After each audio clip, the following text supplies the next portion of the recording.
Yeah, that's good. Guess what? This is Law and Order SVU Season 2, Episode 8, Asunder. We open up to some little dude watching Jerry Springer on TV. Clicks off the televised fight, and you can still hear fighting. And there's this super New York couple. The woman's running after the man with a frying pan. I can't wait till you die so I can spit on your corpse. Tunk! Right off the coconut. He turns around and he's pissed. She tries to get away, but he grabs her and pulls her back inside. We jump ahead and we're sitting down with Munch and the woman, who's now the victim. And she's in a pissed off mood and she's letting Munch have it. I gotta be honest, I'm kind of here for watching Munch get bitched out. Perhaps you would be more comfortable with a female officer. I would be more comfortable with anybody with a brain. 5 stages of grief. Try not to go through them all at the same time. I'll talk slower. Whew. Okay. Munch lets her know it doesn't matter if you've had consensual sex with him before, if you're still in a relationship with him, he doesn't get to rape you. She admits, it was my husband. What's more, damn it, he's a cop. Sergeant Lloyd Andrews. They're all gonna meet together as a team. Cragen invites Monique Jeffries in to join them. Ah, shit, remember Monique Jeffries? She's still on desk duty because the department had a problem with her sleeping with somebody. She's still pretty pissed. Rightly so. No thanks, Cragen. I've got coffee to make and papers to file. Finn is filling them all in. The victim's name is Patricia Andrews, claiming that she was raped by her husband this morning. She has a sprained wrist, but nothing else to suggest physical abuse. Munch turns to Finn and is like, oh, and you forgot to mention that her husband, the rapist, is a homicide detective. And progressive Finn is like, yeah, I didn't fucking mention it, because it shouldn't matter. The team goes back and forth a little bit about whether a wife can actually be raped by her husband, but here's some shit. It wasn't until 1984 that the law even recognized a wife's right to say no. 1984. Not 44. 84!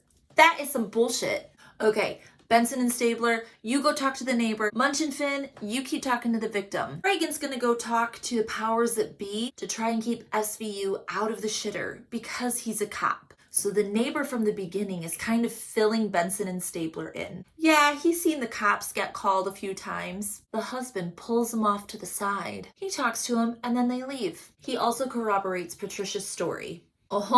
Back at the precinct, 2 suits are walking into Cragen's office. They're from Internal Affairs, and they suck so bad. How do you rape a wife, right? We marry them just to have it available. And I get that we're supposed to hate them, but Benson and Stabler do a little bit of digging. And yeah, there's been 5 domestic dispute calls to their house. Never any arrests. Surprise! Same cops every time. All right, well, let's go find these stupid cops. Where do they find them? At a donut shop. Hey, motherfuckers, cliche much? Also, what the fuck about this Andrews business? We told him if it happened again, we'd have to take him in. 4 times. We're clearly gonna have to bring Andrews the rapist in, but Cragen wants to get a read on him before he gets wise to the situation. So where can they find him? Oh, he does a pickup basketball game on Mondays before work. Stabler, I'm on it. So Stabe shows up wearing the tank toppiest of tank tops. There's the alleged rapist. His boys with a Z play nice for like 2 seconds, and then they just start fouling the fuck out of Stabler.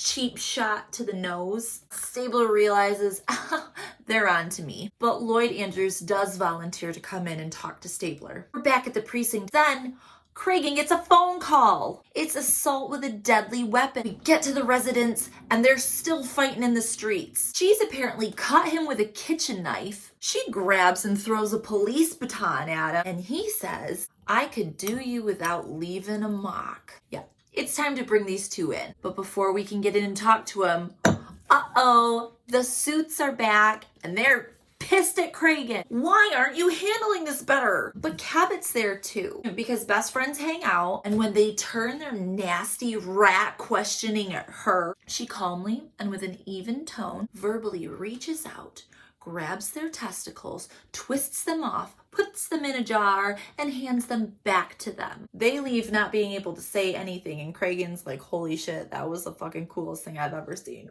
All right, so Sergeant Lloyd Rapist is finally in the precinct. I'm not gonna say a thing without my lawyer. Okay, bye. Okay, fine, I'll tell you everything. He says he works long hours and he's tired, and when he comes home, she starts into him, telling me I've got a piece on the side. Well, do you? Well, yeah, but I didn't rape my wife. We cut to Patricia, the wife. She says, yeah, she did cut him with a knife. He scared her when he walked in. She thought he was gonna get arrested. We're jumping back and forth between the couple now, and we find out Patricia found out that she couldn't have children. That sucks. Also, we find out she wants to go to therapy and he doesn't wanna.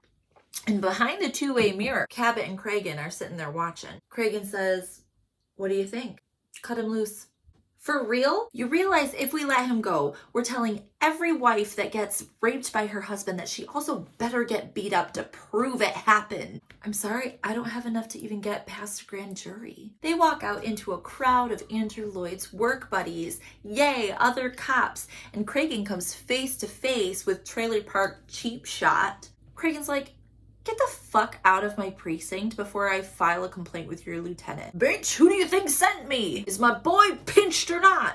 No, he's free to go. And Patricia's right there, and Lloyd comes out and points at her and says, I want her charged. So after letting him off, they have no choice but to book her. She's like, how can you do this? This is total bullshit. Quick scene with Munch and Patricia. Get this. She still loves him and is worried about him. She even asks Munch to go check on him, make sure he's okay. Shit's complicated. We jump to the courtroom where Patricia is being arraigned for her assault. Cabot, as a fucking rock star, even though she's opposing counsel, asks for leniency. The judge is like, oh, your compassion is really cute, but fuck it. $100,000 bail. We take a little baby detour to our subplot with Jeffries. Holy shit, she's filed a lawsuit against the department. So one of Cragen's bosses is like, hey dude, go talk to her as a friend. Make this all go away. Munch is walking in to go talk to Cabot. Guess who the fuck posted Patricia's bail? Aha, her rapist husband. Okay, this doesn't sit well with Cabot. She's gonna push ahead anyway. Let's get Patricia down here. We gotta talk to this bitch. So Cabot, in her most Cabot-y voice, asks, so you dropping the rape charges has nothing to do with him dropping the assault charges? Patricia just starts bawling. He's never apologized for anything. This felt really genuine. What did he say? Exactly. He said, I'm sorry for raping you, Patty. That's unforgivable. Cabot's got her beige thinking cap on. If I can charge Patricia with felony assault, I can force her hand a little bit. Let's get that neighbor that saw the assault happen. He comes in to give a statement, and now she's got the knife, her prints, and a witness. He sits down across from Patricia and her lawyer. We're going with assault 2. That is 3 years minimum lockup. Patricia's lawyer's like, what do you want? And Cabot pounces. I want an indictment for first-degree rape, and the only way I'm gonna get that is if Patricia testifies in front of a grand jury. We can assume she takes the deal because the next scene, Benson and Stabler are heading in to homicide with a warrant for Lloyd's arrest. We jump to Lloyd's trial. He's charged with rape, sexual misconduct, and sexual abuse in the first degree. Cabot beige pantsuits her way into the courtroom and then realizes she's in a fucking sea of blue. That's right, his buddies have shown up to his trial. Cute cheering section. Lloyd pleads not guilty. Cabot can't get him remanded without bail, but he does have to give up his gun, so that's something. Cabot's talking to Lloyd's lawyer, who is like the human version of a scoff. It's neither here nor there, but I swear to God, this guy's eyebrows start from here and go up. Why are you fighting so hard for this? Because he did it. When did he even confess? A few days ago to his wife. Well, this is going to a bench trial instead of a jury, so good luck. Then literally pulls out, oh, I have one, pulls out like a fucking hanky and says, for the egg on your face. I think this is important time to notice that my phone autocorrects cabbage as cabbage every time. So cabbage has munch on the stand. Did she ever actually deny him raping her? No. She said it was the first time that he apologized in the whole marriage. Nosebrow is like, objection! That's privileged information and it's fucking hearsay. Oh, but he can sit down. Privileged information between spouses becomes hearsay as soon as it's told to a third party. And this hearsay is exempt because it's his admittance to the crime. The judge is squarely on Cabot's side right now, and we're all loving it. And now, Patty's on the stand. She doesn't want to talk about it, but she's not going to perjure herself. So she admits and tells the details of the rape, and also admits that she recanted after having a long conversation with her husband. No further questions. Now Lloyd's on the stand. What's this? Patty made the rape up because she's jealous he was having an affair? That's new. His lawyer's like, why did you apologize for raping her if you didn't rape her? Oh, I would rather apologize for something I didn't do than to fight about it forever. I love my wife.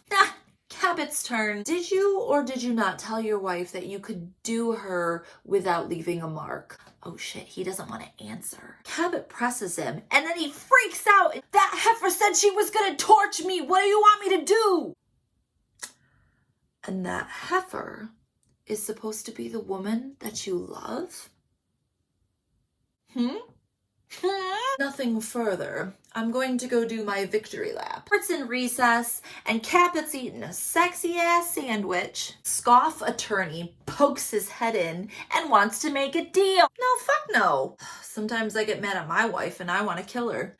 Well, if your wife dies, then you will have a problem. Then this motherfucker grabs her pickle and takes a bite as he leaves.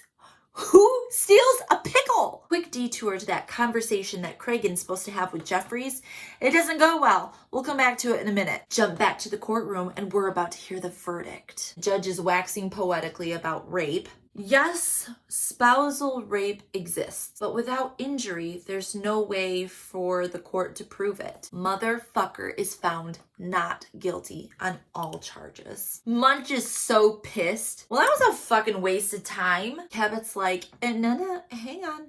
I am the only ADA to get spousal rape past the grand jury. She may not have won this one, but she changed the climate so that somebody else could. They turn around and there's Lloyd and Patty making out like a couple of high schoolers. At the end of this long, hard day, Cragen walks back into his office and there's Finn sitting by a gun and a badge on his desk. You're done already, Finn? You just fucking got here. They're not mine, Captain. Jeffries just didn't want her gun sitting unattended. I'm sorry. Looks out at Jeffries' desk, which has been cleared off. He says, me too. Fade to black, Dick Wolf. Jeffries is gone. And that was Law & Order Season 2, Episode 8. Jum jum.